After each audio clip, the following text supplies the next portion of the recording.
every time you give a microphone to Cleophas Malala. Mnaona huyu William Ruto, huyu Rigiji ameshika yeye masikio. Mnajua John Methu ameshika yeye mikono. Mnajua Mama Millicent Omanga ameshika William Ruto miguu. Na mimi Cleophas Malala nimeshika makende. Nifinye nisifinye? Things get messy. Tufinye tusifinye? He has said that Rigiji has given a directive, a 7-day ultimatum.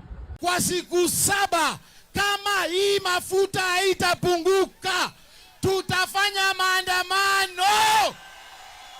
That if the prices of fuel don't come down, they will go to State House. Sisi maandamano yetu hatutafanyia kwa kijiji. And eat mchele and nyama.